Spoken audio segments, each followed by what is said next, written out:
Hey, before we begin, the Summer of Gooder continues for just a few more weeks, you guys. Make sure to grab your discount code of Packfiller15, that's 15, before they are gone. Great fitting, polarized lenses, non-slip frames, and more styles than Sir Elton John.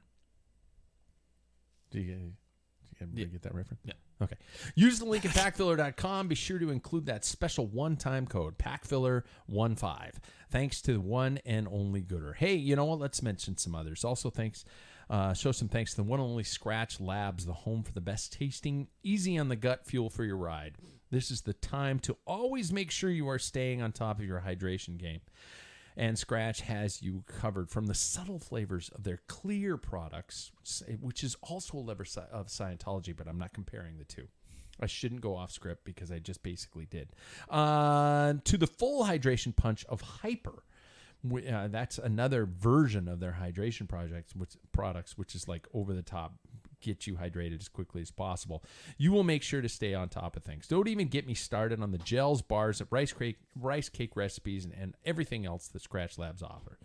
Get to Packfiller, click the Scratch Labs link, and you're welcome.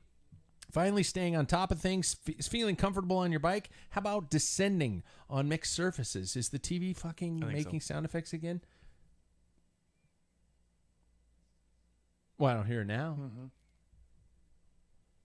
There we go. No. Well, I was in the middle of feeling comfortable on your bike. How about descending on mixed surfaces? Well, there's a good chance any difficulty in these areas could be due to improper fit. That's right. Time to call Sam at Ambassador Cycling. You need to get proper positioning to make sure you and the bike are one. Again, use the link at Packfiller. You won't be sorry. Heck, you'll be faster. Ambassador Cycling. Let's do this, shall we? We don't have Jack yet, but we have a theme. Is Jack there? He says he still not happening. Still don't. He said still don't, but I sent it to... I don't know.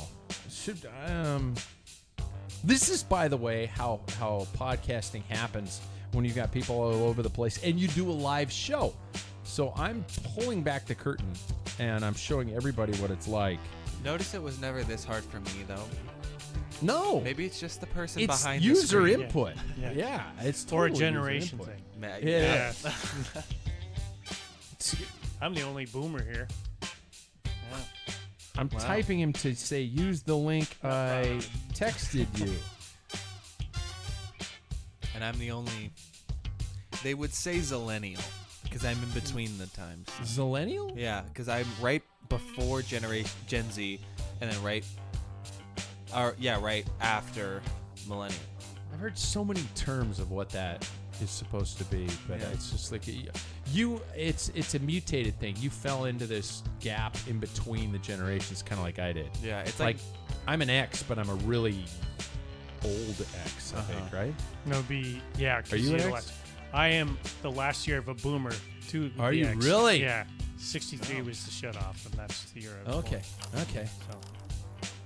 Oh, we are live. Hey, everybody. There's a podcast here.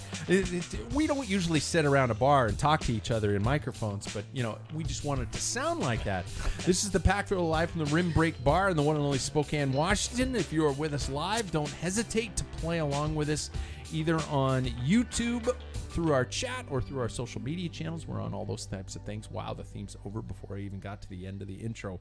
Well, we're in the dog days of summer, you guys. Between grand tours, we're a little weary from the car versus bike run-ins, late night braille rides, and bonking a few blocks from the home. But we are here. Our glasses are full, and we're ready to talk about it. So let's get to it, you guys. Let's introduce the panel. Gentlemen, welcome. Welcome. Is the TV doing it? That was it that time. What was it, though? I think it was the TV. It's delayed. I'm the only boomer here. You see? Yeah, now it's it's in the playing headphones. it back. Asking him to say, use the link I... Oh! I figured it out. There we go. All right. Professional. Generation thing again. It is. It's a total generational thing. Gentlemen, welcome, and when I call your name, please let everyone know the dumbest movie you've ever seen that you would gladly watch again. I brought... Can we watch it again? What? Oh, Jack. We got Jack! Oh, Jack. Jack, just... Damn it. What the fuck, man? I send you emails. Well, yeah, I didn't get any of your emails, but I did take the link from the text and I emailed it to myself, and then I was able to open the link. So Okay. go figure. You don't spell my name right, I'm sure. JACKBRODHEAD. B-R-O-A-D. Oh, you did it. No, it's not B-R-O-D. BROD. BRODHEAD. Yep. Yeah, That's that's correct. what I spell, Jack. That's all I do. That's all you do. Dude, English major, right? Yeah, I teach English. I don't fuck around with my spelling. I get anal retentive about now. Anyway, so Jack, the question for introduction is the dumbest movie you've ever seen that you would gladly watch again. And this came into inspiration for me. I came up with the question this week because I watched The Gray Man last night on Netflix with Chris Evans and what's his name? Ryan Gosling. Ryan Gosling. It was fucking terrible. It was absolutely horrific. I mean, it was just, and I know I'm picking a fight by saying this online because I did it just for fun on social media and I got attacked by some of my closest friends. It was terrible. It was cliche. It was so dumb. It was just, I know that I'm supposed to shut my brain off and just enjoy non-realistic films, but this was just dumb. I'm really excited to see it. All right, then. Number one, he's the guy who bonked a few blocks from home, Mr. Paul Main. How are you, man? All right. Doing okay. Yeah, we're going to talk about this. I Yeah. want to hear the whole story Yeah. here. Shortly. Movie. You would gladly watch again. And this sounds stupid because it's a cycling movie. American Flyers is an absolutely idiotic It's a dumb movie. movie. But It's if a it dumb movie. comes up, I don't search for it. But if it happens to come across when I'm searching, hey, I got nothing else to do. It's wintertime. I'll watch it. Written by Steve Tessich, the same guy who did Breaking Away. Same Yeah. screenplay. Same guy who wrote the screenplay. And he won an Oscar. Breaking Away was Breaking much Away. better. Yeah, oh yeah, yeah. You Better go, cast. go get him, Beloff. Yeah. You go get him, Ginkgo. I don't even know what Ginkgo is. Is it a Russian term or is it just like a game? I don't know. Anyway, second of all, he's the guy online who pissed himself and didn't mind. Jack Broadhead. How are you, man? Hey, that almost rhymed. It should be lyrics in a song. He's the guy who pissed himself and didn't mind. No, he's the guy online Guy online who pissed who himself pissed and didn't himself mind. and didn't mind. Yeah, This is a hell of a start. this is. This show. It's, Oh yeah. Sometimes the train wreck shows actually turn out really well, and that's what I'm hoping for. Jack, what's your movie that really terrible movie you would watch over again?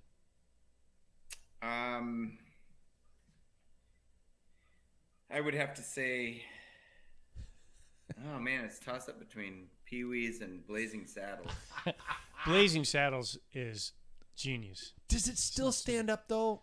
I mean, I don't think it's fair. Remember, to compare any of I'm those a movies, boomer. but- Remember, Yeah, of course oh, it yeah, does. never Yeah. mind, never mind, never mind. I almost said The Gods Must Be Crazy, but that's That's a genius, great I think. Yeah. That's a good one. I have seen The Gods Must Be Crazy once. I've seen it about 2 times. Jackson knows no clue what we're talking about. Third, he's the guy who. The Bushman. I was doing the Oh, yeah, you got it. okay. Third, I was thought that was Jack. He's the guy who needs new cycling shoes, Mr. Jackson Bolger. How are you? Oh, really? Yeah, they got pretty shredded in the crash. Yeah, but I'm good. Let's see. The movie that I would pick, probably the movie that got me into cycling was Premium Rush. It's a pretty bad movie. It It's is a really pretty bad movie. but But I that's own what it. got me in. Yes. I bought it for you Yeah. back in those days. Yeah. It's pretty bad, but it's like a bike messenger movie Yeah. in New York. It's Where they like make the point that a bike with no brakes is safer than a bike with brakes. yeah, which is I mean, I don't know. Tell me the difference. I mean, I still got hit by the car. So, Good point. Yeah, never mind. Yeah. So they just slow you down anyway, which is a Yeah. bad Yeah. thing, right? Me, I'm the guy who really fucking despises rechargeable batteries, and I'll get to that sooner. My movie is definitely, and I can't believe I'm the only one who said, I'm the first one to say this, 100% Roadhouse. Never But seen it for one Really? good reason. For what? It sounds stupid. It's so stupid, Uh-huh. but that's what makes it awesome. Mm. Now they are remaking it with Jake God. Gyllenhaal and Conor McGregor, the fighter. That's so funny. And I can't believe they're remaking it. I really wish Hollywood would just leave fucking movies alone. I mean, when they remade Willy Wonka with Johnny Depp, that was the beginning of the end, because that movie sucked ass. And Johnny Depp, I don't care about your personal opinions of him. He's a creative actor, but Gene Wilder nailed it, man. Just leave it alone. Mm-hmm. Am I wrong? No. Okay. Can't remake Princess Bride either. Don't touch Oh my God! If they did Yeah. that, that. No way. that'd be sin. Uh-huh. I could see it happening when like I'm your age. It's not like that far in Sure. the future, where people don't really remember the movie anymore. Yeah. Yeah. Yeah. But are there? I mean, there But are people new always remember stories. it. There are new stories. I mean, for example, The Gray Man, which I did not care for, was about as cliche as you could get as a story. It's like rogue agent who has a job, who does these things, who's now being chased by other agencies and things like that. And so Jack's talking in the background. Jack, are you with us, or are you just I doing? am. Okay. Were I you had to sanding go the tell floors wife to or turn off what? the Shop back. Oh, there you Oh, go. okay. So we're doing trying to well. Yeah, this We're show. doing well. Let's get to the past week of cycling in terms of personal, everybody. Paul, talk to me about the ride week. I'm picking you first. How's the training for the time trial coming? Pretty good. Worked on the bike. Worked on my position a little bit. Haven't taken it out. I need to tweak a few things. And waiting for some parts.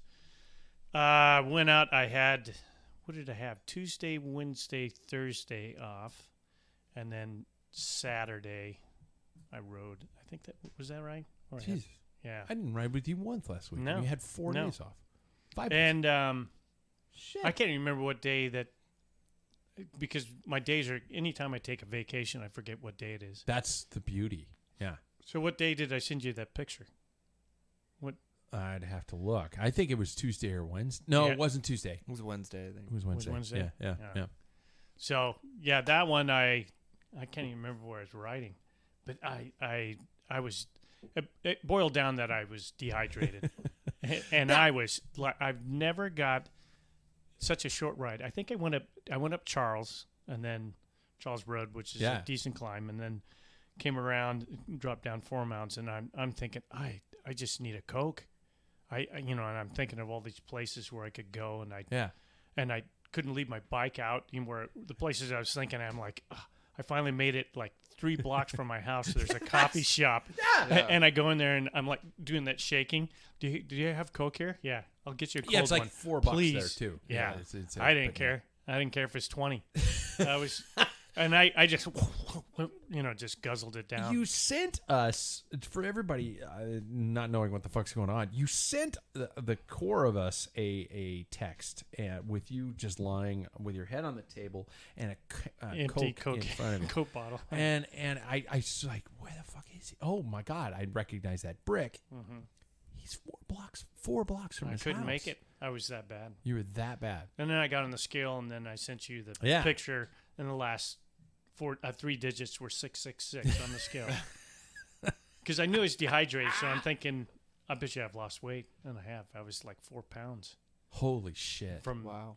yeah. So Was it the heat, the intensity of the ride, your life living up I will- to it? I'm sure the heat had something to do with it. It was pretty warm, but I can deal with the heat really well, and I drank a lot Yeah. the night before. Yeah. There we go. Yeah.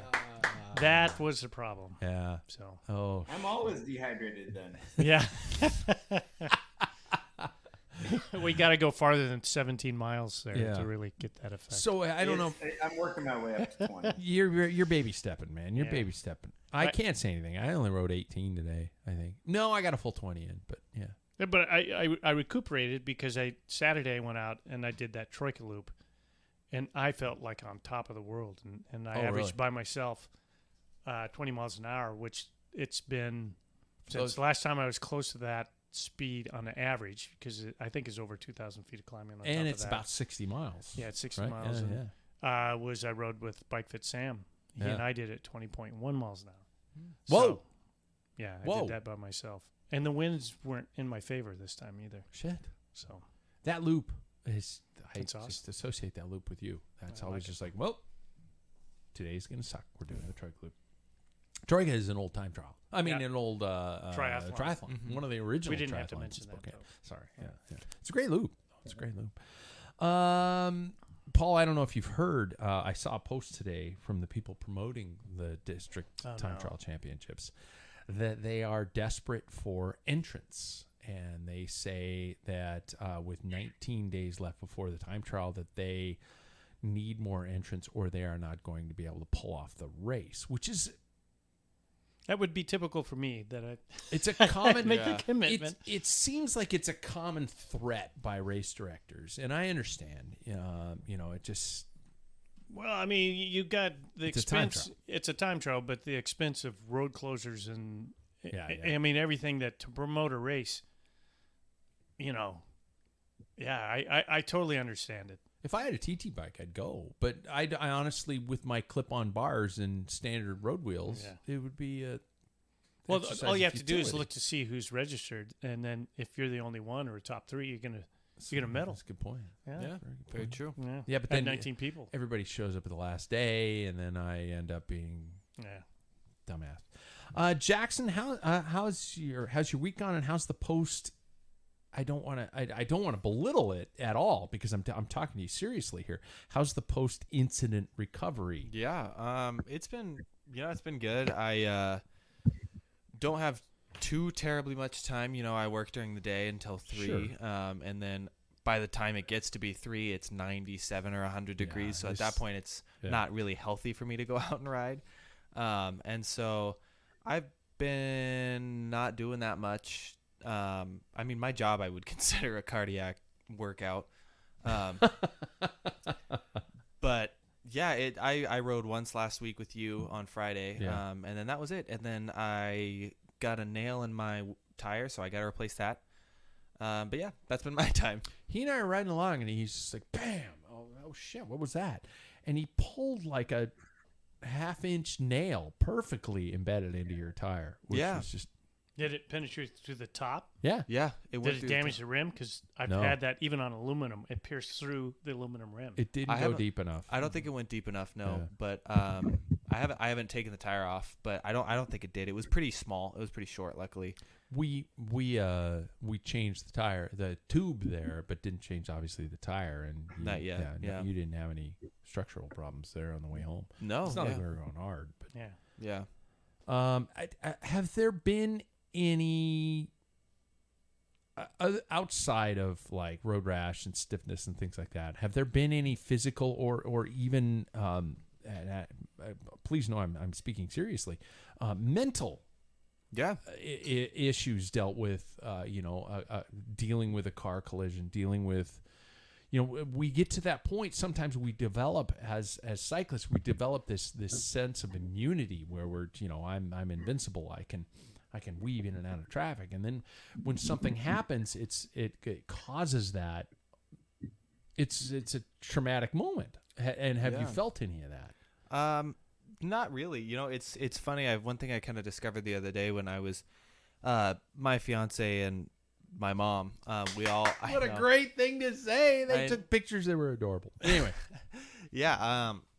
No, but we went out to like this art show the other day, and I was not the driver, and I noticed that I get really I start to judge traffic a little bit differently when I'm not in control. And so if I'm not the driver, that's when I start to get a little tense and freaked out at times. Okay. But when we went out, I was not nervous at all, riding or anything. I knew it never was going to mentally shake me.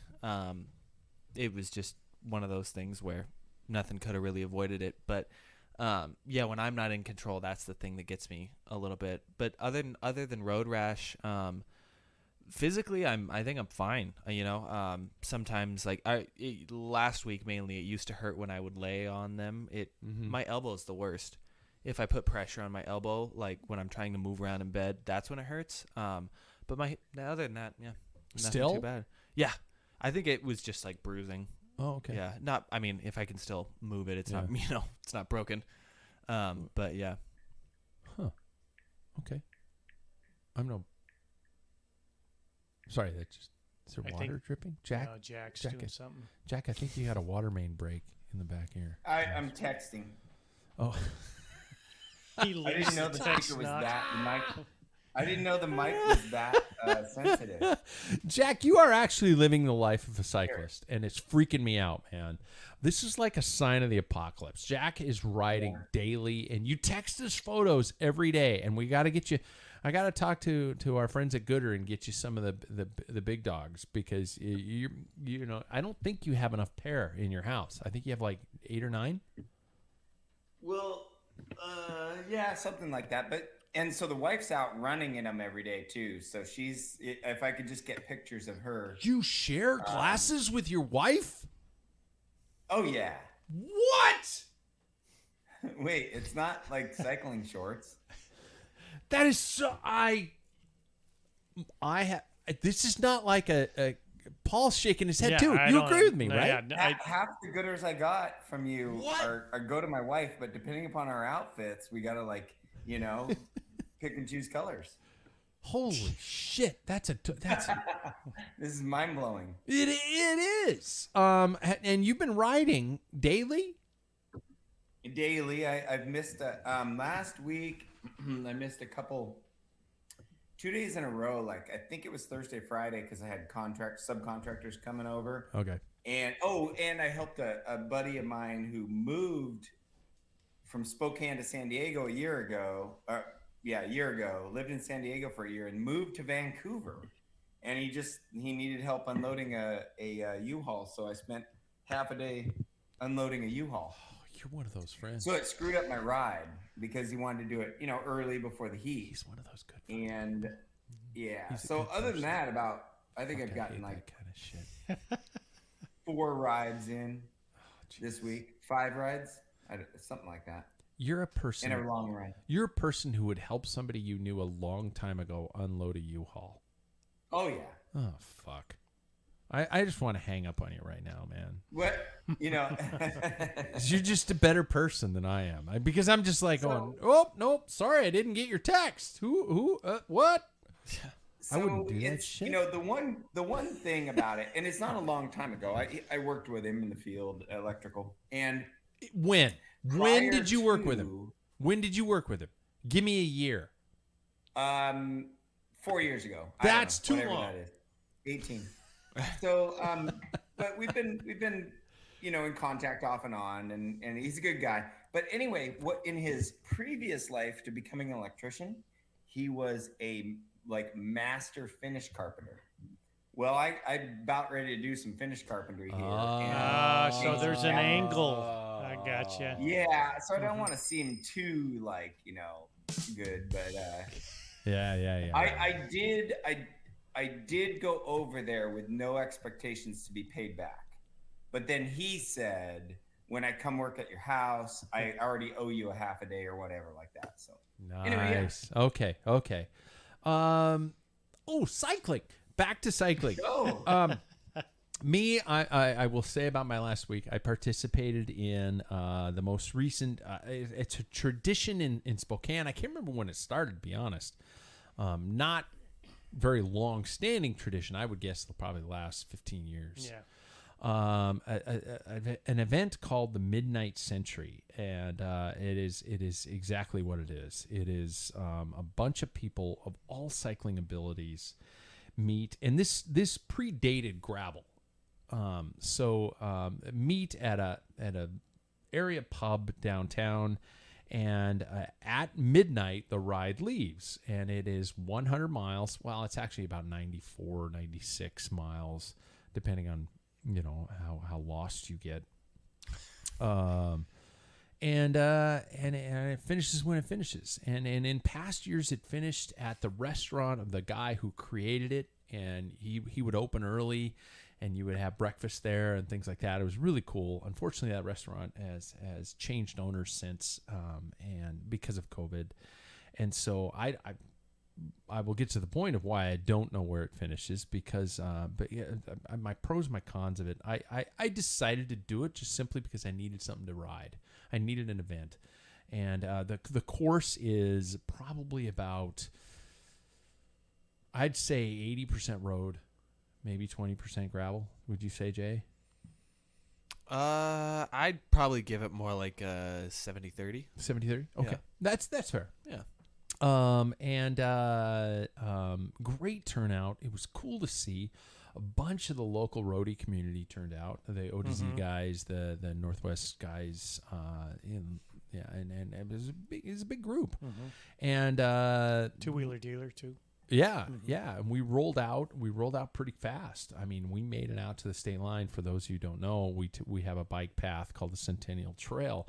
It's about 25 miles from here to the border, probably 20. Maybe 20. We did it in just about an hour with all the stops and things like that. So we were rolling out of here pretty quickly.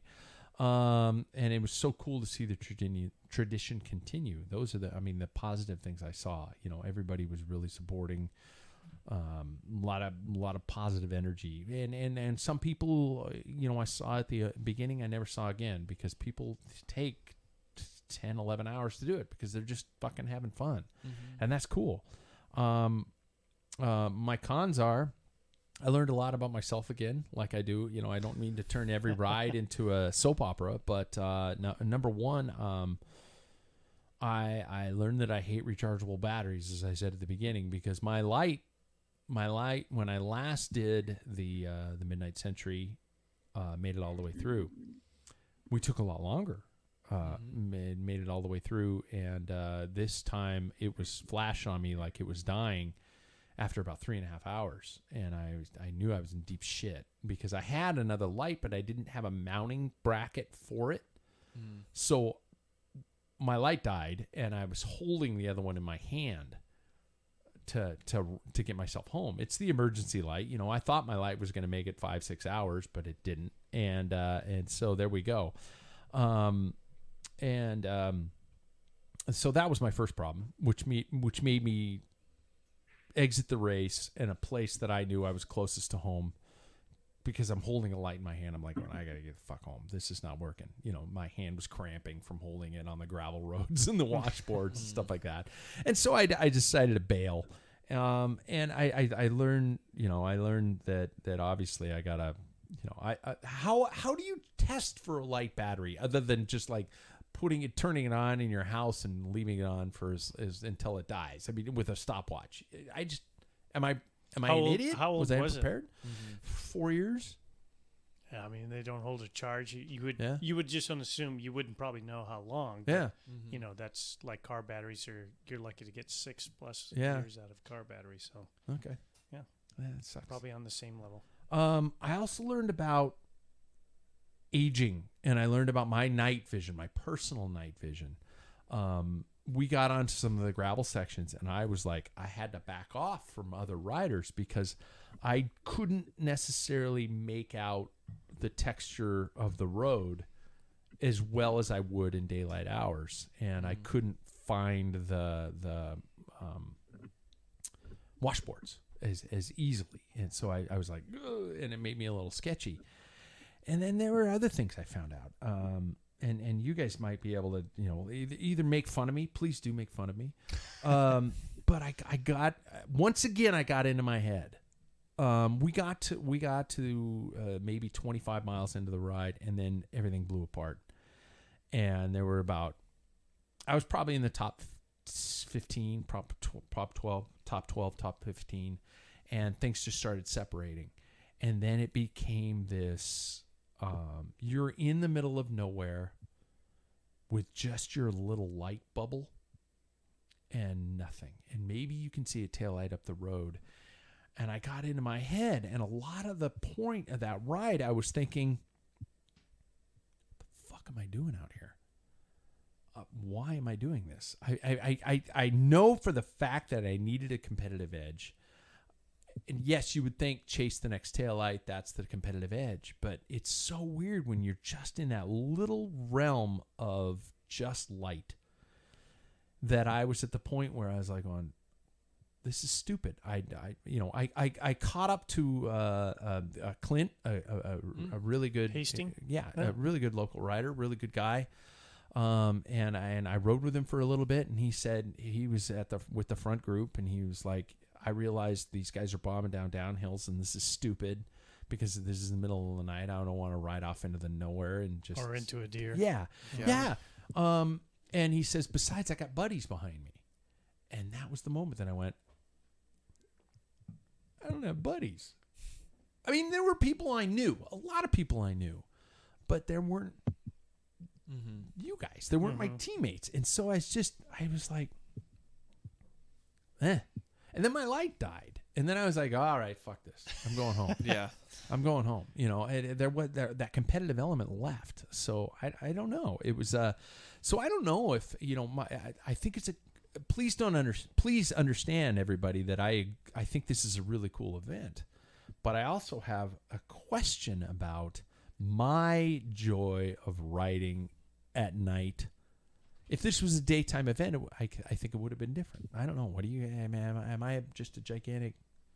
Yeah, I mean, it just depends on what you want to dedicate it to.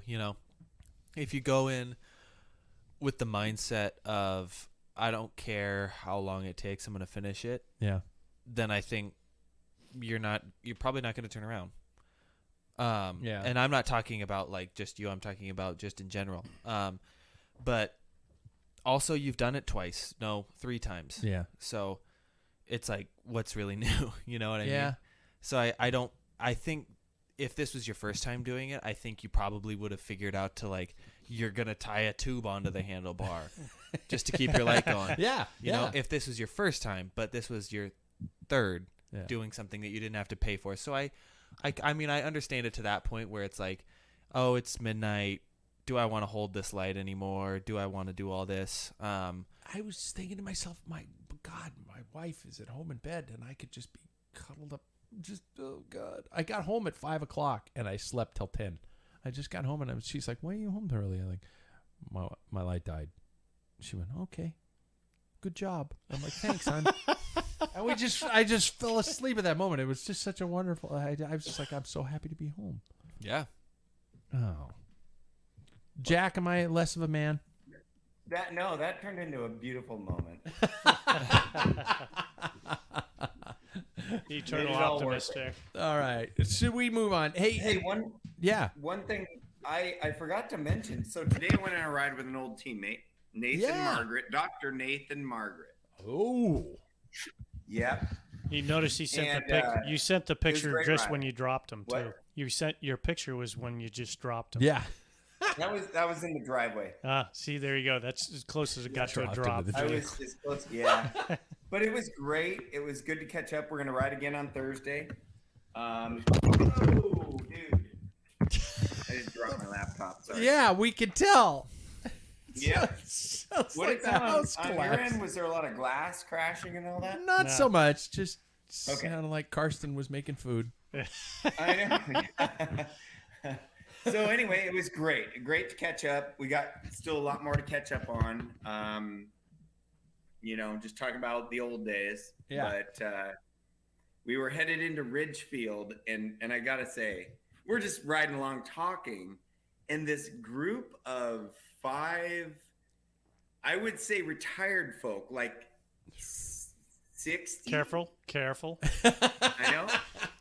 And well, anyway, so a tandem and 3 cyclists basically drafting the tandem fucking passed us going into Ridgefield. Nate and I looked at each other like, fuck, we're just like, I guess just talking pace, but we didn't even see them coming. I'm sure they like saw the back of us and decided to blow by us, but it was slightly embarrassing. But dude, no, nothing. My pride really wasn't on the line.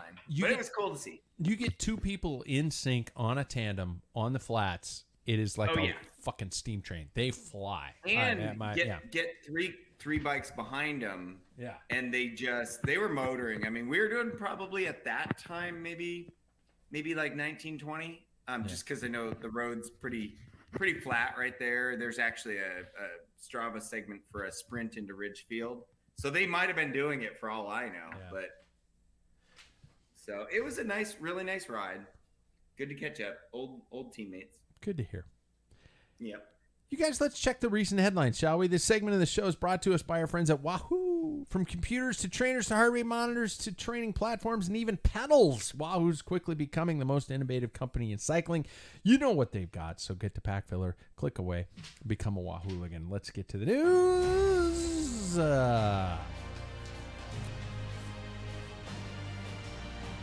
35 minutes in. Wow.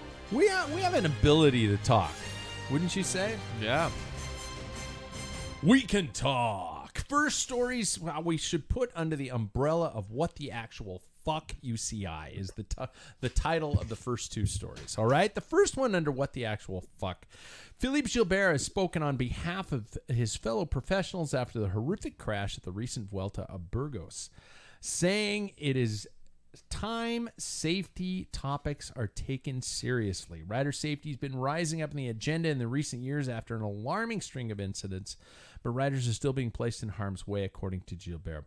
In the final kilometer, I don't know if you guys saw this, hopefully everybody saw this, of stage 2 of the Vuelta of Burgos last week, a speed bump on a fucking downhill section caused David Decker to crash at high speed and sparked a huge pileup. Gilbert has acted as a representative at UCI meetings and safety in the past, pushing for improvements in various areas, but he highlighted the shortcomings of Burgos, both from the race organizers and the UCI, and they're calling for a change.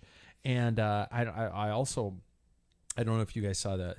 I can't believe this is not a show from 365 days ago, that there was an issue in the Tour of Poland again about a pinch point with barriers, fucking barriers again at the Tour of Poland.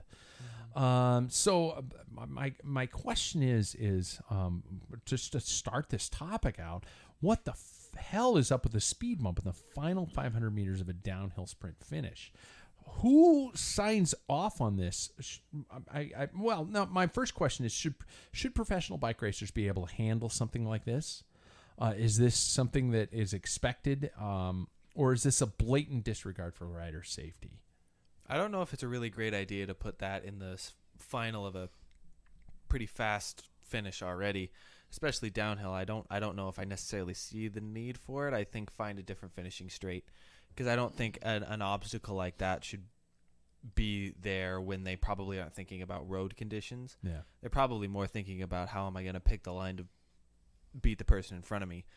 So I think it was a bit of a mistake. And no, in reality, riders shouldn't have to really worry about that. I mean, I know that it was probably not one of the speed bumps you see in your local parking lot, one of those like steep pitched kind of ones that are just like really jolting. It was probably one like the ones I've seen, in Portland or in like some residential areas that are a bit bigger and a bit softer of an edge to them, but still that's hefty enough at 30, maybe even almost 40 miles an hour. I bet it was a downhill section. Yeah, so it was probably 40 plus miles an hour. 40, almost 50 miles an hour. I mean, that's going to send you into the air, and when you're not expecting it, to the ground as well. Yeah.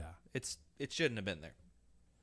And they can be removed to an extent, can't they? I don't know about that one, if it could be. But the problem in Europe is, not that I've driven a lot over there, but traffic circles and road furniture is becoming more and more popular. Mm-hmm. So you're trying to design a race course, you can't avoid it anymore. Mm-hmm. So it's going to be difficult to really find, doesn't matter what level of race it is, I think for them, that's always the problem. But to me, as much as I like downhill sprints, these guys, and then the speed bump, that's where you have to question. Yeah. And Burgos, that crash, they had this loose fencing that Jakobsen crashed into. Almost killed came the guy. apart. Yeah. Yeah. And they still are using those fences. Those are my two questions. Like, a downhill with a speed bump, maybe a downhill sprint that's a little more open. Yeah. You can kind of get away from, slight downhill. But you don't want slight downhill with road furniture, speed bumps, that type of thing. Yeah. As a promoter, it becomes harder and harder. Here we're talking about, even doing the TT, trying to get road closures and all that. It's just getting more and more difficult. So You don't really want to put the pinch down, in my opinion, too hard. But God, somebody's got to take a look at the last, because these guys are rolling out. The last 3K are vital.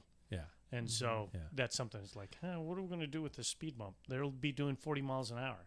Now, on the other hand, many people made it over even after the crash without losing. I think it was just his grip on his hand. Yeah. But still, he would have never crashed if that speed bump was in there. Jack, at what point in your personal opinion we've got the UCI showing up. They're checking sock height. They're checking, they're scanning bikes. All the important shit. Yeah, they're scanning bikes. They're doing all this kind of stuff. At what point, they have experts on this shit.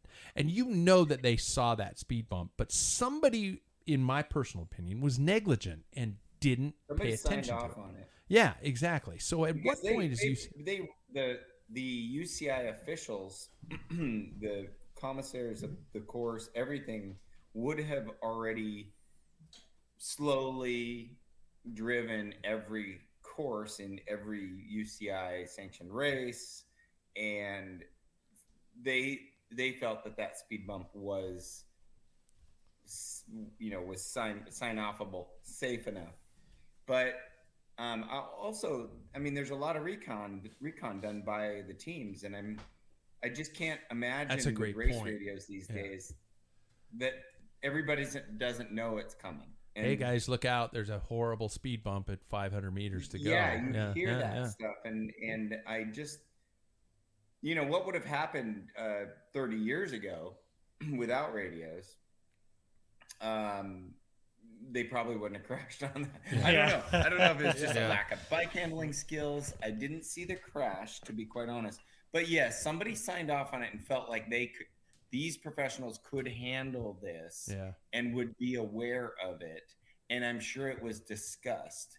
So the trigger of a crash, like you said, hand slipped off the bar, bad time, just a bad day, created a chain reaction that nobody saw coming. Once people start going down, I don't care if the road's like smooth as you're glass. fucked. Yeah. You're still screwed. Yeah. So, there's some accountability by that, like misjudgment of everybody that reconned the course. Everybody, teams, the officials, even the race director. Everybody's trying to put on a race, but it's one of those things. Maybe they had to. Maybe something like that. They should have had some flaggers ahead of time waving a flag. Hey, maybe there's got to be a special sign for road furniture. They do it all the time with the traffic circles. Yeah. Well, there has been a couple of electronic signs you can see where they'll have an arrow pointing. Maybe they have that same apparatus with its solar powered or whatever, like a speed bump, something that's rounded or something. Yeah. They can't remove all furniture. They do for the Tour de France as much as they can. You can see the pattern a couple of times on some of those where things stages are grinded. Have been removed. Yeah, they've been completely destroyed. Yeah. But they have the budget. I'm surprised by is it being in the finale that it wasn't removed. If it's out in the middle of a 150-mile race and it's out in the middle, you see them go over those all the time. Yeah, but to be in the last 500 meters is my understanding. That's bullshit. I think that just adds an element of like a cross race. It's like, wait a minute, this is road racing. You don't need a speed bump in the last 500 meters. Talk to me about a moment where you guys might have experienced something like that, where Jackson, I might be singling you out because hopefully races have gotten better, but you might have something in your head where events have clearly, and let's not single anybody out and name the event per se. I remember an event I attended. For example, I remember an event I attended when I was a junior, where at the morning in the crit, they said to us, hey, we didn't expect it to rain. You guys are going across two bridges. Damn it, I was going to use this one. Yeah, two bridges that are met. It doesn't happen anymore, so we're okay. Yeah. But where they said, hey, if you're going to crash, don't stick your fingers out because the bridges are graded and you'll lose your fingers. And they told that to us. And I think I was 16 and I was just listening going, at 16, I was listening to him going, "This is absolutely fucked. This is absolute bullshit." You know, that they should have probably, you know, you can't reroute a criterium, but you know, what do you do? So anyway, have you guys come across any situations where you've seen a clear holy shit moment? I can't believe we're doing this. Has anybody got anything off the top of their heads? I think there was one race where when we were in a park, it was like a little like circuit, and you'd race up this hill and then you'd bomb down. I mean, it was a public park, but you'd bomb down it at like 40 miles an hour, just flying. Public park, mom and kids walking across the street, shit like that. And it was, I mean, it was like a pretty, like, everybody was really well aware, and everybody was like watching. It like kind of brought a crowd, but still there are some people, you know, not expecting a race. And this is Portland. Somebody wigged out on meth could be straggling across the road. Yeah, seriously. And so when There's a good place for a tent. Yeah, Let's across the road. Yeah, seriously. Hey, open spot. Yeah. Yeah. Because when you're coming down, it's like you have no time to think about little Johnny coming out because you're going so fast. Yeah. And then also when you're coming up at max, like you're maxing out as hard as you can go, the road condition was so bad, and there was a speed bump. You round that corner. Really? It's like there was one corner that would take us into that uphill section where you would be going as hard as you can, and you'd have to get off, and you'd have to like kind of handle the speed bump. When you're going as hard as you can, you have to take in like some sort of like large obstruction in the road. It's a little bit difficult, and so those two things together were like, this is a scene that I have not had to like deal with before. It was a lot, but you handled it, right? Yeah. So it's I had one. Well, I can mention the race because it was a local race. What was it? Frozen Flatlands. Oh yeah. And we had a TT out at Cheney, and it was delayed by, I think, an hour because they had black ice. and we think it's all clear, so you know, be careful. I never came across it, but a couple of people hit some patches, but stayed upright. But it's just like, you know, in the TT, the last thing you want to think about is, you know, especially in that position. Yeah. Oh, you are going to. Well, we see plenty of try guys go down that doesn't end well. It's in their nature. Yeah. Jack, any blatant course violations you've seen in your years, and you can't use the Milwaukee one? Yeah, I mean, I can't think of anything specific. I guess I just drew a blank on it. I've been thinking this whole time, even going last, like what race was I just like shaking my head like this is stupidity? Other than like half of Super Week anyway. I mean, you're in fields of 300 Super people. Week was an institution, man. We can't bash Super Week. If you understand what Super Week was. Yeah. It's insanity, and if you love some insanity, Super Week's the place to go. Yeah. So that just being said, whether it's the crits or 350 people in a mass start, road race. Yeah. It was insanity at its finest, and it is an institution, and I wish it still existed. I mean, because it was for there are listeners who don't know or in other countries, it was this. Jack, correct me if I'm wrong. It was at least 2 weeks, right? It was at least 2 weeks. They claimed it was Super Week. I think even going on to 3. 3, yeah. And it was a very series of road races and crits. And every no time trials, no nothing like. And there was no overall. I mean, it was every race was a race within itself. It's an omnium with no like best finisher that I know of. Best finisher of. All of these events, some sort of points keeping. Daytime it was more races, like just evening an individual crits. race every day. It was all over the place, and it was just honestly, it is one of the most growing experiences of my entire life, and I mean that in so many ways because we would go and my dad still tells the story. He's like, we sent you to Milwaukee, and you were supposed to be staying with a family, and then you called us and told us you were staying. Yeah, we're staying with some college girls, and in their random apartment, and it Right. Yeah, and It sounds so much better to say it that way. Yeah. I still don't know how we got to race to race. We had no form of transportation. We just got to races and we'd race, and it was about fucking. I don't know how Camelot. we got to races. Fucking Camelot in terms races of bike racing, where you just went to a race. Area. We did. We had some crazy fuckers who drove Milwaukee, you could do the crits near locally. Yeah. Pretty easily from that area. Yeah. But there was also, Holy Hill was way the heck out there. It was. And 300 people on a start line. Yeah. Huh? You'd like a start a grand ride. fondo. You'd start a road race, and you'd look up the road, and you're going like, I thought I was near the top third of the field, but there's easily 150 riders ahead of me. You can't see the front of the field. Yeah. On a rolly hill, on a rolly course. Yeah. You're like, oh.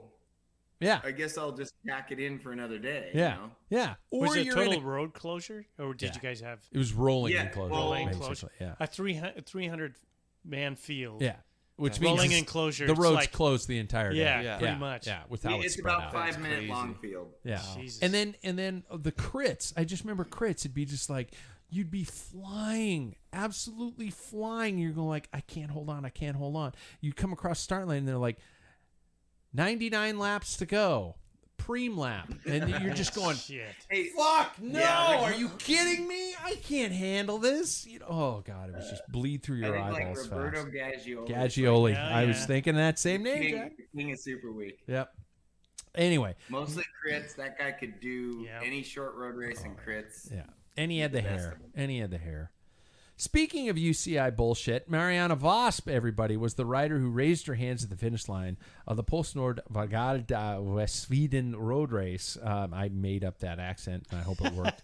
But it will be the name of Trek Segafredo's Audrey Cordon Rago, who appears in the race Palmares after Vos was disqualified over half an hour after the race was won, just before she was about to go to the podium. I hope you guys have heard this one. The post-race broadcast showed UCI Commissaire approach the waiting Vos, Cordon Rago, and Pfeffergorgi, who was third across the line, and started talking to Vos. There was a brief discussion, and then Vos picked up her backpack and walked away.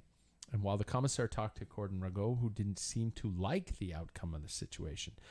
And so apparently Vos was in the puppy paw position for a short amount of time, realized what she'd done, switched to the right position, and apparently it was enough for the UCI to disqualify her from the event. She did not argue the decision and accepted disqualification.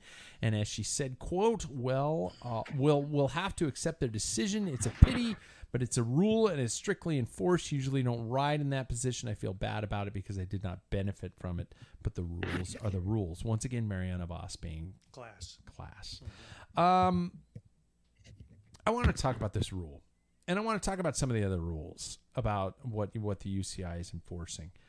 But first of all, this rule, the decision to disqualify, I'm opening that up.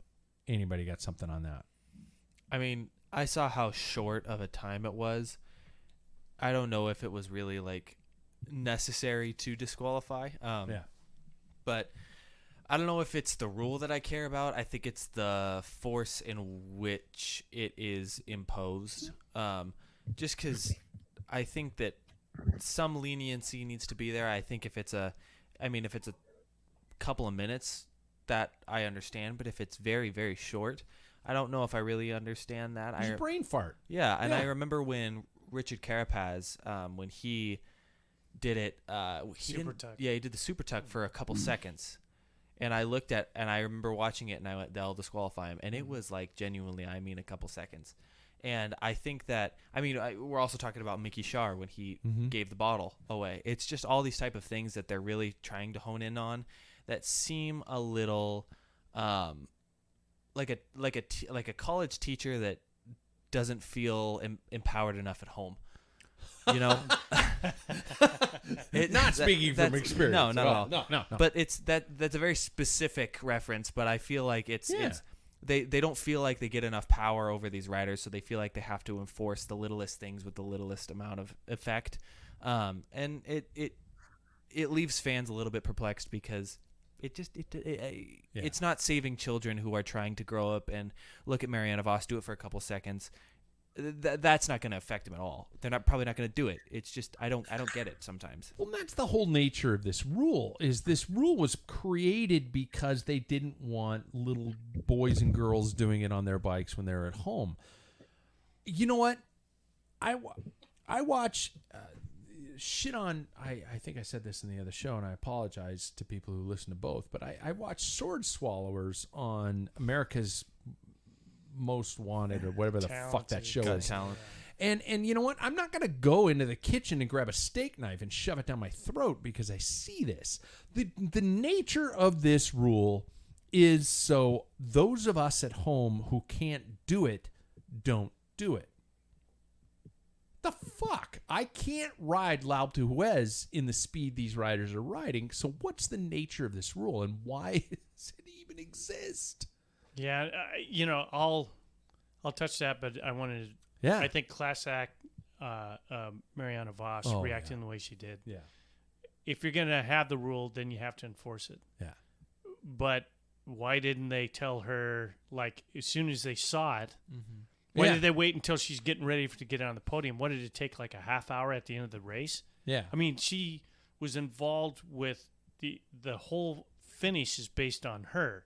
If they would have said, nope, you're out, that could have changed in the race when it exactly. happened. That changes the results completely because everybody's going to race different. Tactics are Yeah, different. so that's, to me, the biggest error of everything. Mm-hmm. Voss did what she did.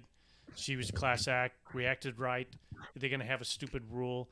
And to me, like being an inspector, one of the things that I try to do when I look at a code is what is the purpose of the code? Mm-hmm. You have to think that. Now, if there isn't, it's just because, or we don't want little kids to stick, things in the socket. I mean, then we obviously have things for that called tamper breakers. resistant. Yeah. But, there's some things that you have reasons for things. But if you're doing it because you don't want people to mimic, that's just idiotic. Yeah. These are trains. Well, the other thing is, nobody got rounded up for the Tide Pod challenge. You get like Red Bull TV. Yeah. And these guys are flying down the mountain at 70 miles an hour. You tell me puppy paws is more dangerous than having people doing downhill on those bikes? Are you kidding me? Yeah. I mean, there's so many other things out there that in cycling, in different disciplines. Yeah. I mean, are they going to stop doing tail whips off of jumps during cross races because, kids might mimic and they might get hurt? I don't get it. You got to – that's stupid. That's stupid. Yeah. Yeah. Sorry, I got upset. No, you're exactly right. Jack, do you puppy paws or have you ever super tucked? Oh, I puppy paws. You do. But I don't. Hurts my back. I'm going to get disqualified from my 20-mile ride. Yeah. But, so based on that, I think that's kind of a bullshit thing. I mean, I get where the UCI's got to have some standards and everybody's got to follow the standards. Totally agree with Paul is the outcome of the entire race from the point that was saw where the officials saw that happen. Again, we have radios. She should have been pulled from the race immediately. Mm-hmm. Yeah. If that is okay, that's one. But compare that to the sticky bottle and it's God, at what point do you go, okay, she puppy paws for 20 seconds. She didn't have any gains. She didn't pass me, like passing somebody on the outside of on a center line of a road. Okay, if you didn't gain anything, then we forgive. There's got to be a little bit of judgment in the field, and why it took an hour for them to go from the incident to the disqualification is mind-blowing. Yeah. That's what are you, a bunch of amateur, Yeah, this is the UCI. This isn't officials? Yeah. This is above No, I don't and get beyond. that part of it. I feel like if they judgment call, official in the car, Phil Miller's going along and he's looking at her going, hey, Okay. He would have called it right away. Phil would have been on top of that motherfucker. Yeah. Don't do that again. He'd have warned her. There would have been. It wouldn't have happened the rest of the race. He would have a bullhorn too. And say, "You're done." Yeah, you're gone. Yeah. For those of you who don't know who Phil Miller is, go back into the archives of the podcast, and I had Phil on a long time ago. He's UCI USAC Commissar. Is that the right? The commissar's in town. But the highest level. Yeah. He's really fucking good. Well, he guy. knows Really the rules. He does. Yeah, exactly. It's his delivery that we have fun with. Yeah, exactly. He probably has as much fun with accepting the acceptance of his delivery as you have. Mm-hmm. Yeah. The guy's a great guy. I'm jumping about 3 news stories, and I apologize. We're gonna get to some of the news stories on our show next week because everything is continuing. But I do want to get to our topic. The topic of tonight's show, by the way, is brought to us by our friends at Competitive Cyclists. Plates go when you need what the LBS can't get you. That's right. You need to go to your LBS every time. But if you're looking for something that truly isn't available and you're in a rush, get to Competitive Cyclists. Click on the link at packfiller.com. I can't believe I'm going to say this, but I want to talk about doping. Yeah, that is Jack's computer chimed in just to the right time. No, that's my phone. Well, okay. We're coming off the fastest Tour de France. We are absolutely amazed with the performances there within. We saw one of the most dominating performances in the most recent Tour de France Femmes, and not just one rider, but many. And we've been bitten before. We have been bitten a lot as fans of this sport. Yet we keep coming back. So let's address the elephant in the room. And I'm going to be blunt about this. Guys, everybody out there, is doping gone?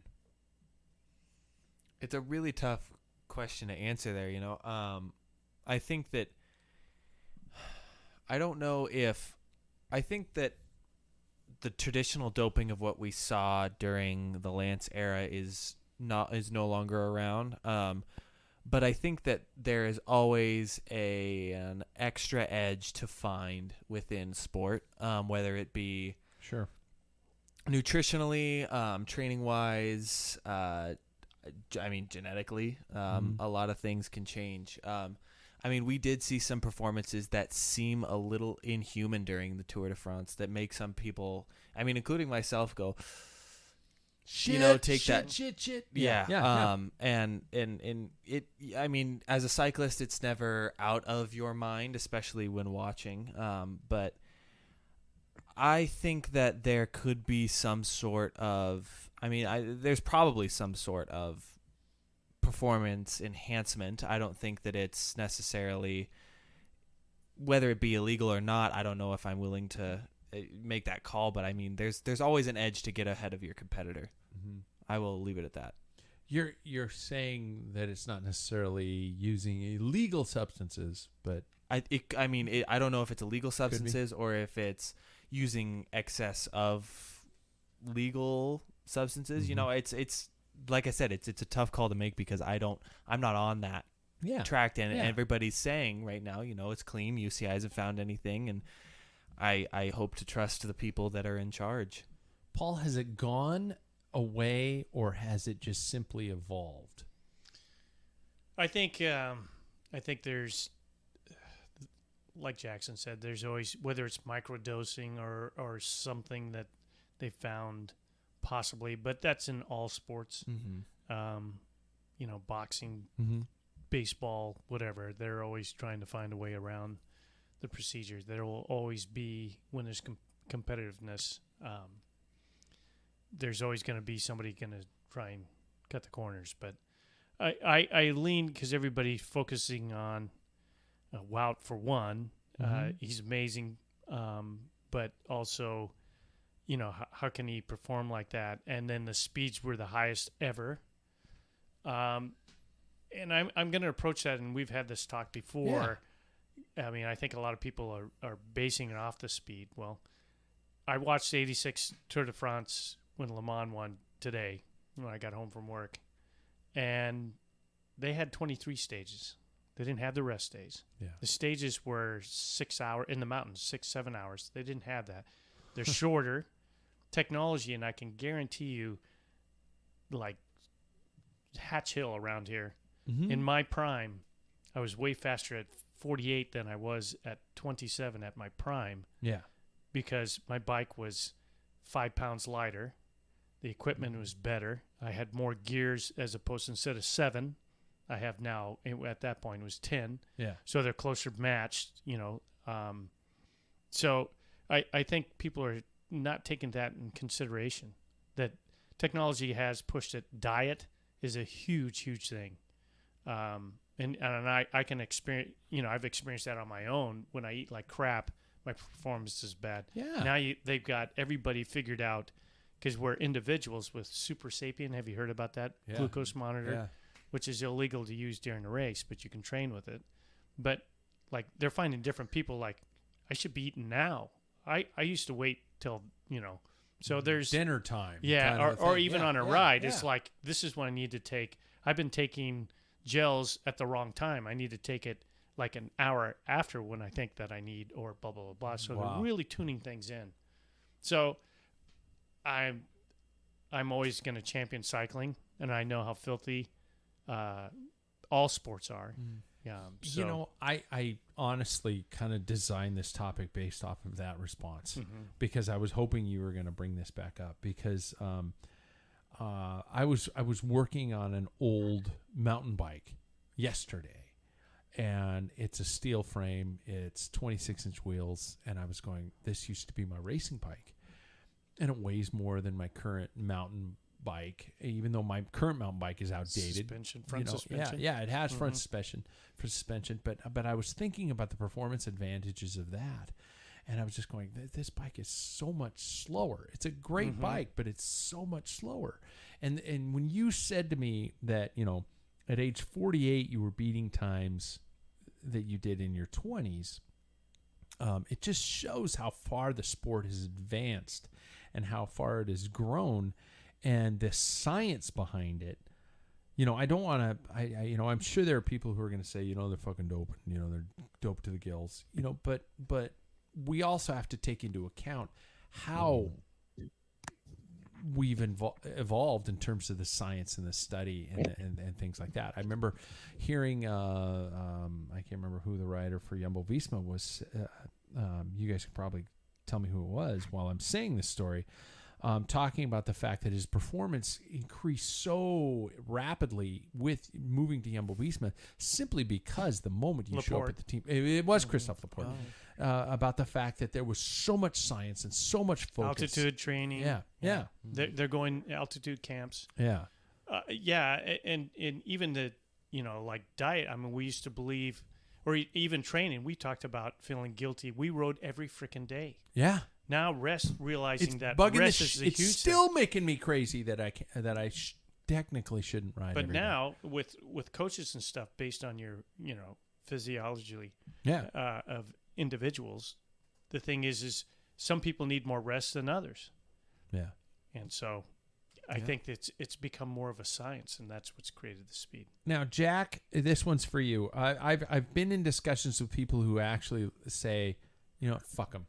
Fuck it. Let him dope. Would you be okay with a dope to the gills Peloton? Would you be okay with that, or would you? I mean, how long can we as cycling fans be bitten by knockdown? Yeah, I'm certainly not okay with dope to the gills. Yeah. The racing is best when the field is level, the playing field. So in the Lance Armstrong era, I feel like the playing field was fairly level. Yeah. Everybody was doping. And Nate and I were talking about this on the ride today. The outcome, if you took away all the drugs for 7 years, the outcome probably would have been close. The detail to training, EPO, if you look at it, it's like EPO and a steroid will make you better, recover faster at training. Mm-hmm. So you go out and you train harder. That takes a lot of drive. The winners don't, like, they already have that drive. The losers, the guys that aren't their Packfiller, they're not driven like Lance. So it's yes, the drugs make you faster, and yes, the average speeds go up, but it still takes the guy that's going to win the tour, because second place is doing the same thing. He's just not quite as driven as first place. That being said, if they clean up the sport, which I feel like it's cleaner, but I mean, science and doctors haven't changed. Dr. Ferrari is still probably out there, building up the next cycle of micro doses, like you said, that will be enough. So things have changed and maybe not detectable. And that's where EPO, it came in, and it's just not detectable unless you really get into the hematocrit levels and the hey, this is unnatural. But you also have to create a track record for that person to determine that it's untrackable or unnatural. Yeah. So science is 10 steps ahead of the UCI and the World Doping Association or World Anti-Drug Association and all that. So USADA, yeah. Yeah, I'm not convinced it's clean, but some of the nice things that were said are that training and diet and knowledge have increased immensely, and I fully agree with that.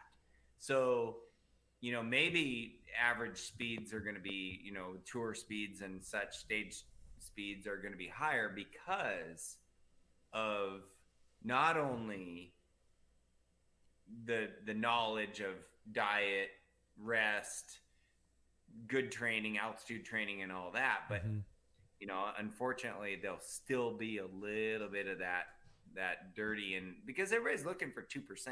Yeah. Everybody's looking for 5%. And you get greedy, and that's when you get popped. So I think the riders are probably more scared, but technology on all aspects is really, really increased since even the Lance era. Well, you mentioned having a baseline for a person. I think they still do biological passports. Yeah. So they do. Yeah. That way you can see that variation. Yeah. I'm sure somebody's going to figure out a way around it. But I mean, I think cycling as a whole, we bash the UCI and the whole drug thing quite a bit, but I think they really are. I wouldn't want the fucking job. Don't get me wrong. If there's any sport that works harder to stop doping, it's cycling. Yeah. But it is probably the toughest sport, and that's why there's more doping in it in order for recovery and stuff. So, and to even have a history for a baseline, you might be a cyclist for a pro for 3 years and have all this great accolades and be out, like, oh, knee injury, I'm gone, but so you've got to create a pattern of a history of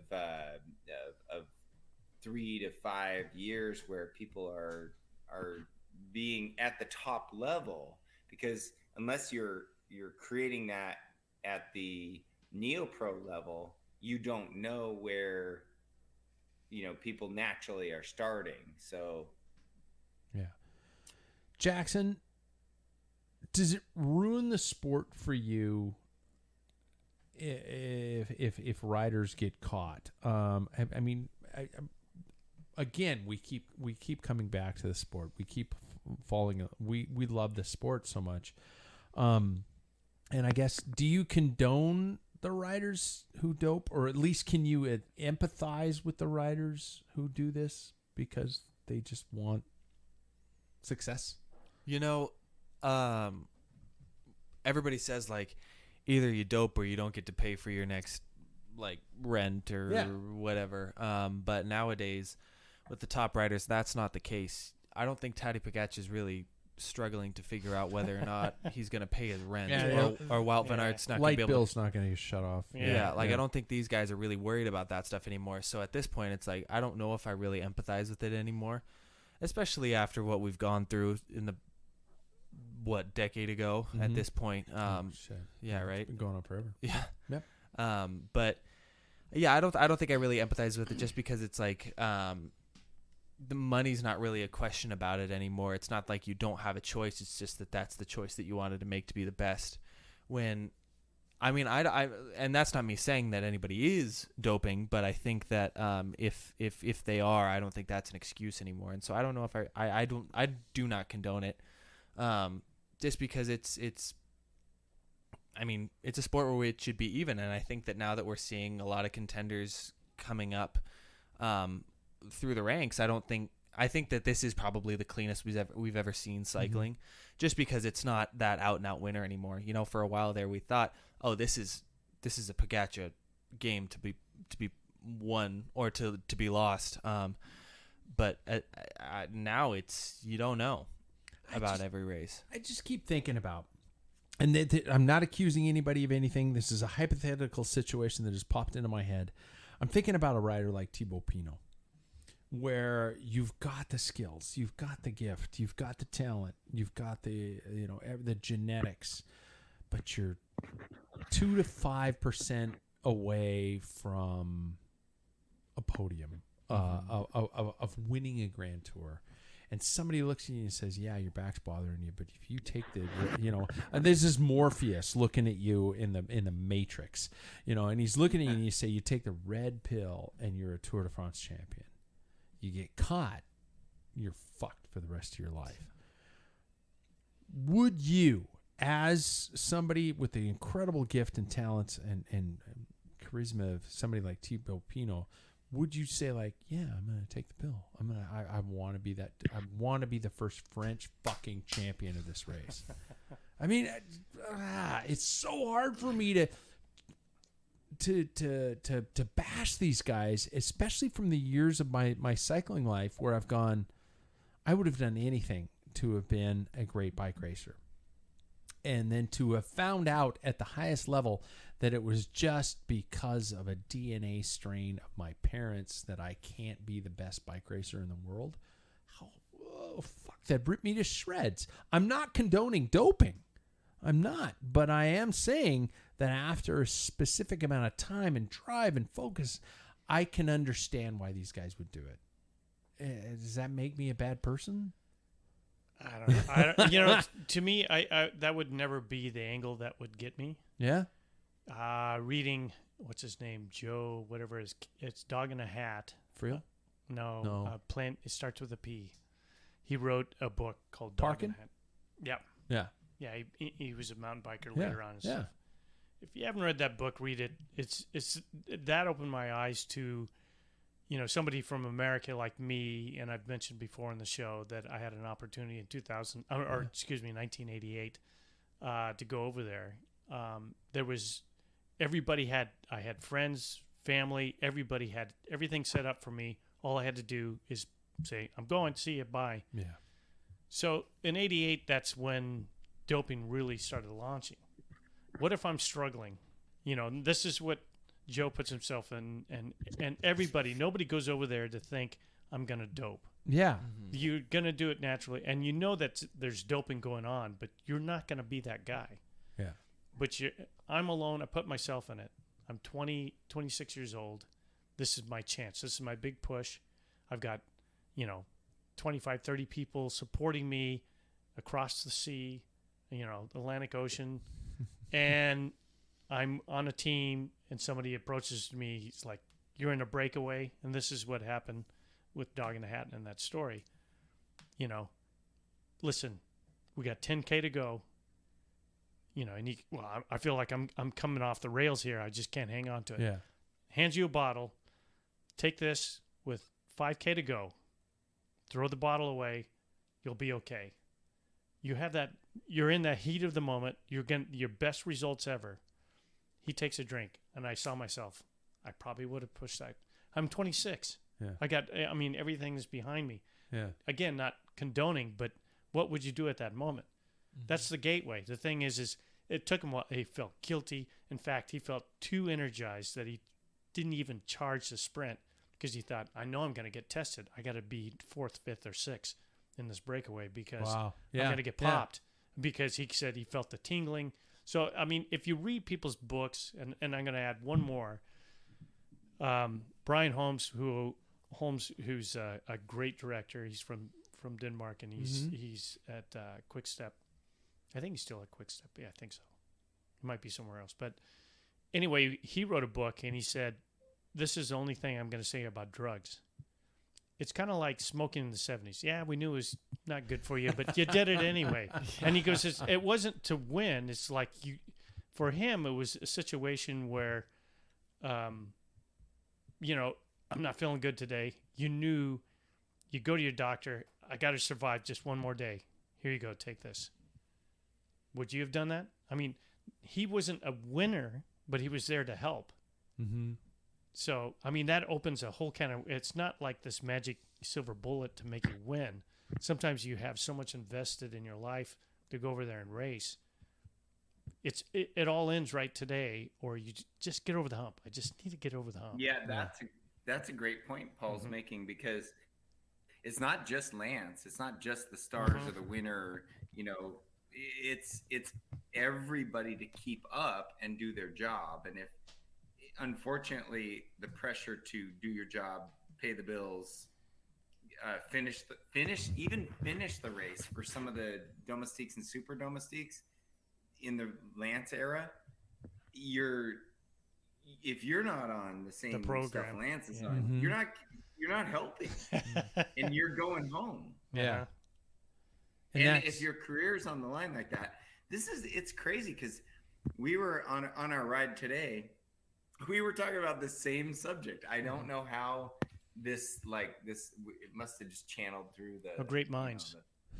Yeah. So, but it's weird. I'm like, wait a minute. Why weren't we offered drugs? Like, we were racing the guys that we now know were on drugs, and it's like, our director sucked. Like, why were we not offered drugs? I'm not condoning drugs. No, that's funny. Yeah. We'll give you the comedy there. But you know what? I just know that it created a big unlevel field here in America, very much.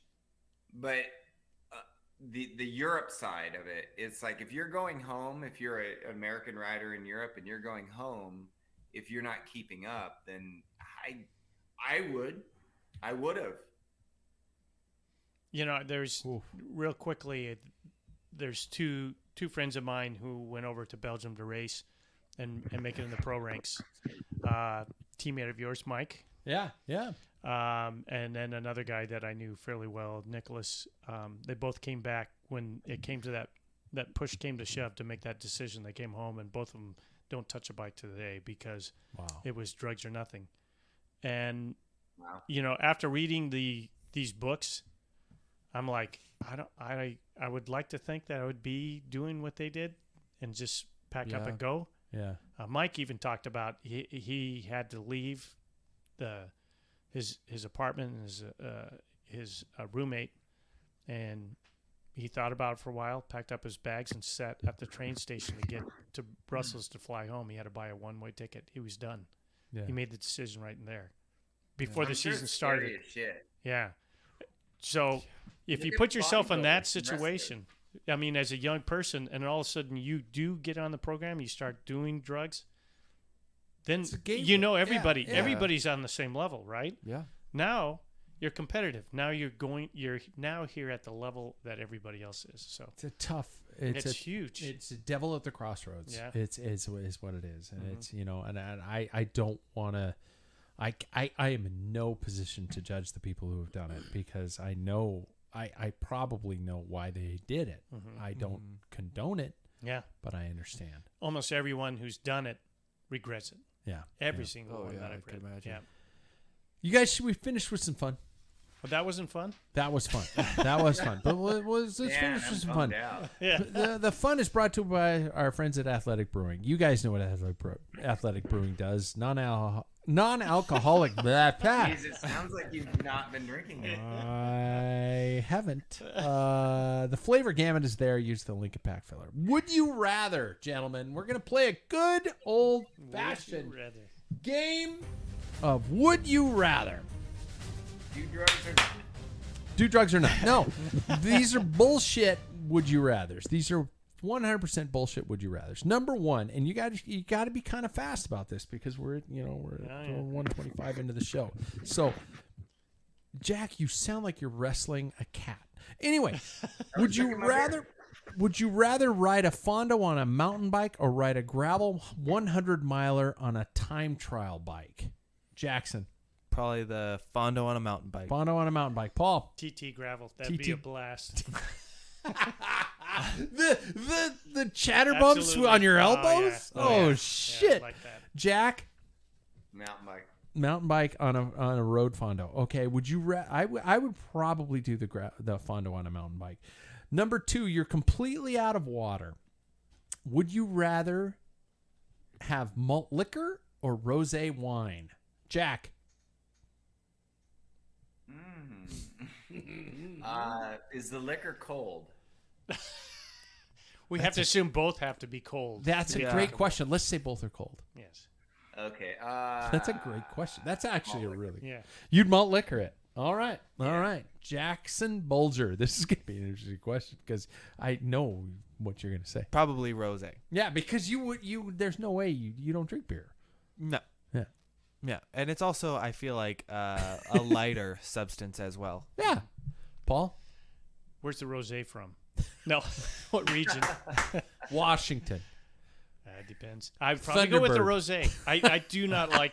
I hate cheap beer. Yeah. I really absolutely hate cheap beer. Just dying of heat. You slam I was thinking back. of Sam. Yeah, I was too. Yeah. I would probably do malt liquor myself. Ugh. I would. 50-50 on this, I guess. Yeah. So would you rather wear tube socks or no socks on a ride, Paul Maine? Tube socks from when I was in high school, when they went up to my knees. Yeah, they got to be tall. Yeah, I would do that. Jack Broadhead, tube socks or no socks? Tube socks, but I'd roll them down. Cheater. Playing the game there, Jackson.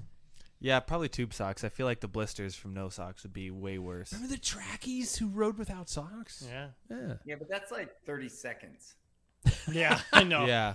I'd probably 30 tube seconds. socks it. That's like 1 minute. Would you rather ride in a wool jersey or a Dayglow sleeveless skin suit?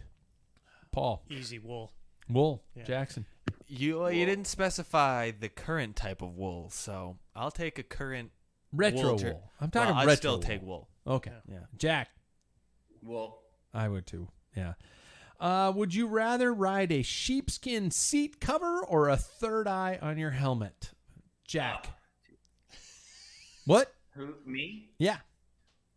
Oh, third eye all day. Third eye? Third eye. Would. Third eye? I don't know if I want to be seen with. They're pretty cool. I might do a sheepskin. I might sheepskin too because you can't I worked at a see. bike shop and they Crazy. Oh, no, They funky? yeah.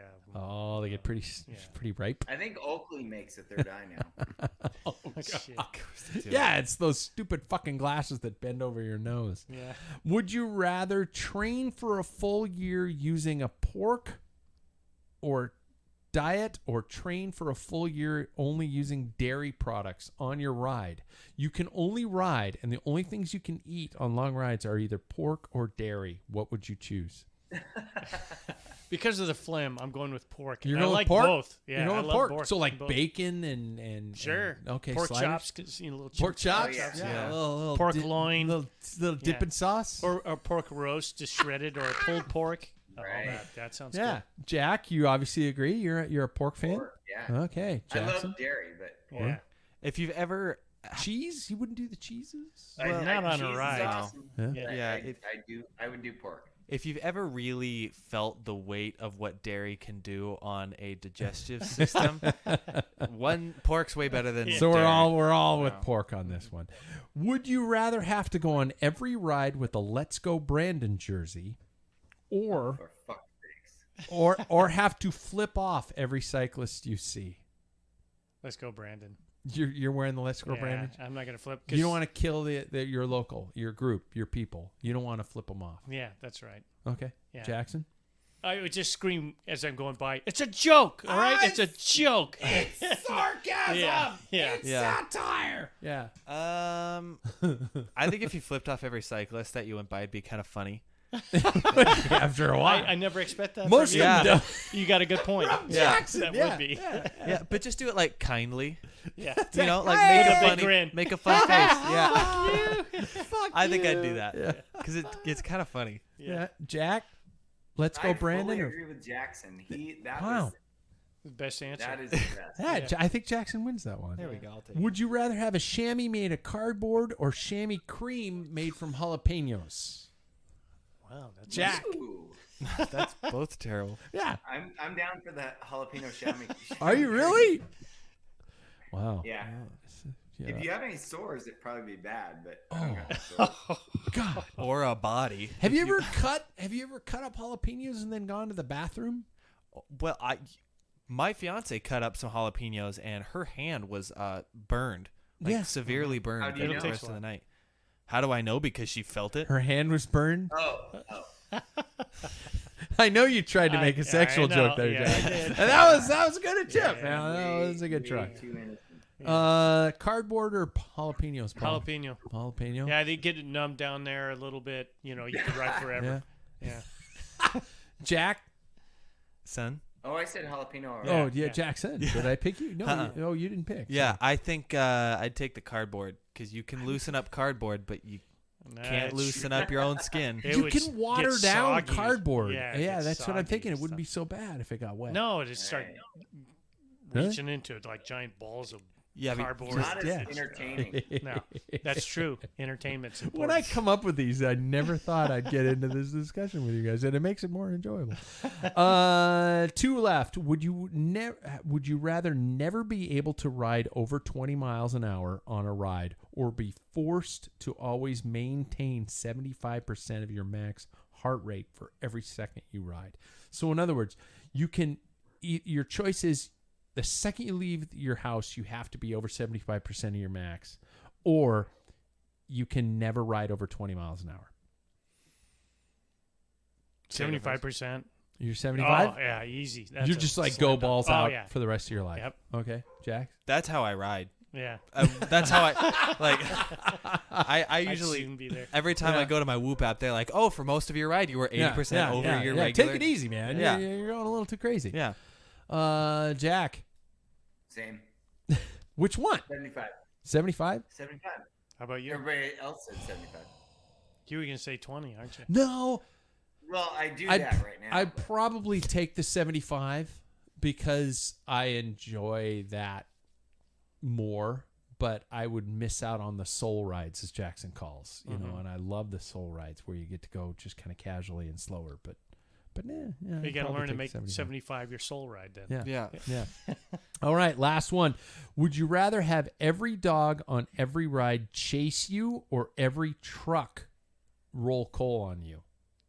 Would you rather have every truck that comes by you roll coal or every dog you see full on chase you? And it's ironic that Bender was barking before I came up Staring with this at the question.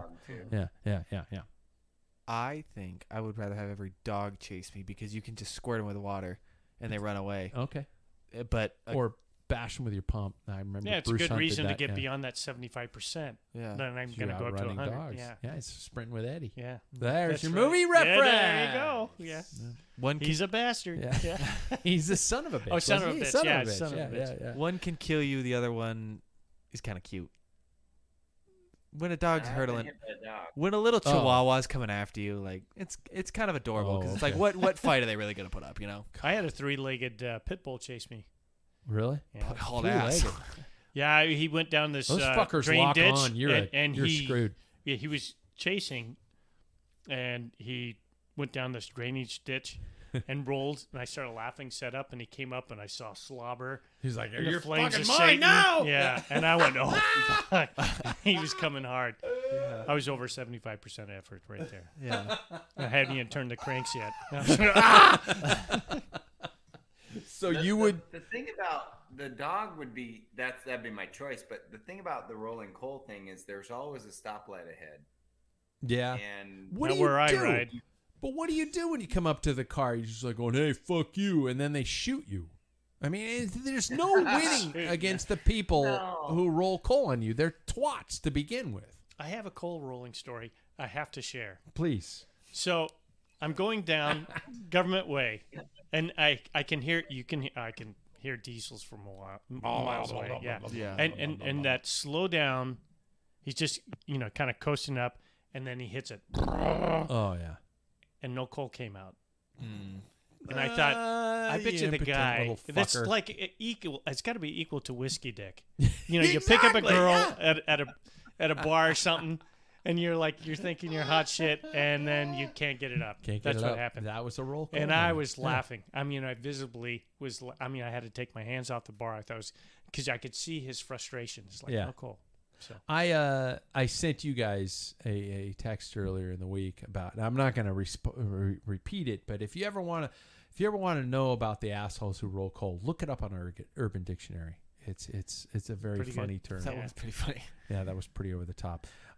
Did we get everybody's responses? Yeah. You take the dogs. Paul, you take the dogs. Jack, you take the dogs. And you?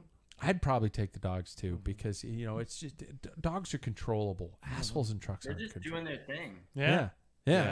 Well, there we go. I think we've solved the world's problems, even though we missed about 2/3 of my cycling stories, because we have a tendency to ramble on. We had a slow start. We did. Yep. Well, that was just before we went on air, trying to get everything figured out with Jack. Yeah. Jack, how long's the house job going to take?